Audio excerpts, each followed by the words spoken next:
Clip number 45، اس میں آپ انشاءاللہ قرآن پاک کی سورہ بقرہ کی آیت نمبر 133 سے 135 کی تلاوت، ترجمہ اور تفسیر صراط الجنان سنیں گے۔ بسم اللہ الرحمن الرحیم۔ ترجمہ: اللہ کے نام سے شروع جو نہایت مہربان رحمت والا ہے۔ ام کنتم شہداء اذ حضر یعقوب الموت اذ قال لبنیہ ما تعبدون من بعدی قالوا نعبد إلهك وإله آبائك إبراهيم وإسماعيل وإسحاق إلها واحدا وَنَحْنُ لَهُ مُسْلِمُونَ۔ ترجمہ: اے یہودیوں، کیا تم اس وقت موجود تھے جب یعقوب کے وصال کا وقت آیا، جب انہوں نے اپنے بیٹوں سے فرمایا، اے بیٹو، میرے بعد تم کس کی عبادت کرو گے؟ تو انہوں نے کہا، ہم آپ کے معبود اور آپ کے آباء و اجداد ابراہیم اور اسماعیل اور اسحاق کے معبود کی عبادت کریں گے جو ایک معبود ہے اور ہم اس کے فرما بردار ہیں۔ ام کنتم شہداء، کیا تم موجود تھے؟ تفسیر صراط الجنان میں ہے، یہ آیت یہودیوں کے حق میں نازل ہوئی۔ انہوں نے کہا تھا کہ حضرت یعقوب علیہ السلام نے اپنی وفات کے روز اپنی اولاد کو یہودی رہنے کی وصیت کی تھی۔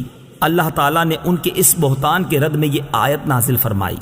آیت کے معنی یہ ہیں کہ اے بنی اسرائیل، کیا تمہارے پہلے لوگ حضرت یعقوب علیہ السلام کے آخری وقت ان کے پاس موجود تھے، جس وقت انہوں نے اپنے بیٹوں کو بلا کر ان سے اسلام و توحید کا اقرار لیا تھا، اور یہ اقرار لیا تھا جو آیت میں مذکور ہے، وَإِلَٰهَ آبَائِكَ، اور تمہارے باپ دادا کے معبود۔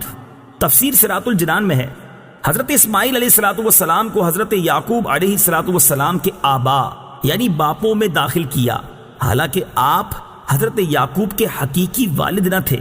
یہ اس لیے کہ آپ علیہ السلام ان کے چچا ہیں، اور چچا بمنزلہ باپ کے ہوتا ہے، جیسا کہ حدیث شریف میں ہے۔ اور آپ علیہ السلام کا نام حضرت اسحاق سے پہلے ذکر فرمانا دو وجہ سے ہے۔ ایک تو یہ کہ آپ حضرت اسحاق سے 14 سال بڑے ہیں، دوسرا اس لیے کہ آپ سید عالم صلی اللہ تعالی علیہ وآلہ وسلم کے آبا میں سے ہیں۔ تلك أمة قد خلت لها ما كسبت ولكم ما كسبتم ولا تسألون عما كانوا يعملون۔ ترجمہ: وہ ایک امت ہے جو گزر چکی ہے، ان کے اعمال ان کے لیے ہیں اور تمہارے اعمال تمہارے لیے ہیں، اور تم سے ان کے کاموں کے بارے میں نہیں پوچھا جائے گا۔ تلک امت، وہ ایک امت ہے۔ تفسیر صراط الجنان میں ہے، جب یہودی دلائل میں عاجز ہو جاتے تو آخر کار کہہ دیتے تھے کہ اگر ہمارے عقائد و اعمال غلط بھی ہوئے تو ہمارے باپ داداؤں کے اعمال ہمارے کام آ جائیں گے اور ان سے ہماری نجات ہو جائے گی۔ ان کی تردید میں یہ آیت آئی کہ وہ سب گزر چکے، ان کے اعمال ان کے لیے ہیں اور تمہارے اعمال تمہارے لیے، تمہیں ان کے اعمال کام نہ آئیں گے۔ اس سے معلوم ہوا کہ آخرت میں اپنے اعمال کام آئیں گے، اور اگر عقیدہ خراب ہو تو کسی کو دوسرے کے عمل سے فائدہ نہ ہوگا۔ وَقَالُوا كُونُوا هُودًا أَوْ نَصَارَىٰ تَهْتَدُوا قُلْ بَلْ مِلَّةَ إِبْرَاهِيمَ حَنِيفًا وَمَا كَانَ مِنَ الْمُشْرِكِينَ۔ ترجمہ: اور اہل کتاب نے کہا، یہودی یا نصرانی ہو جاؤ، ہدایت پا جاؤ گے۔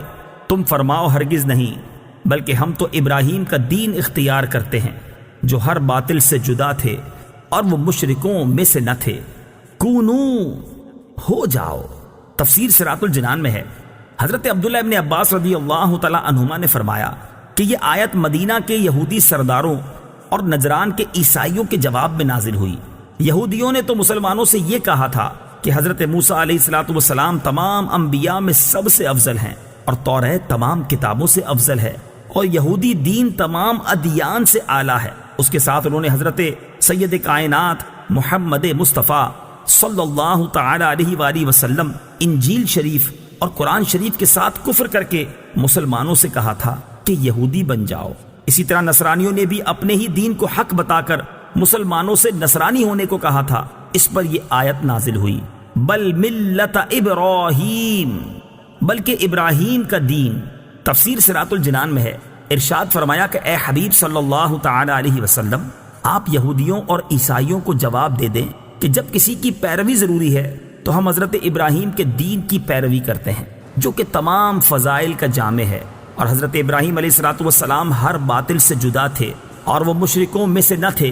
اس میں اشارتاً یہودیوں، عیسائیوں اور ان تمام لوگوں کا رد کر دیا گیا جو مشرک ہونے کے باوجود ملت ابراہیمی کی پیروی کا دعویٰ کرتے تھے کہ یہ لوگ اپنے آپ کو ابراہیمی بھی کہتے ہیں اور شرک بھی کرتے ہیں، حالانکہ ابراہیمی وہ ہے جو حضرت ابراہیم علیہ السلام کے دین پر ہو، اور حضرت ابراہیم علیہ السلام مشرک نہ تھے، جبکہ تم مشرک ہو تو ابراہیمی کیسے ہو گئے؟ اس سے دو مسئلے معلوم ہوئے، ایک یہ کہ حضرت ابراہیم علیہ السلام کو رب تعالیٰ نے وہ مقبولیت عامہ بخشی ہے کہ ہر دین والا ان کی نسبت پر فخر کرتا ہے، دوسرا یہ کہ صرف بڑوں کی اولاد ہونا کافی نہیں جب تک بڑوں کے سے کام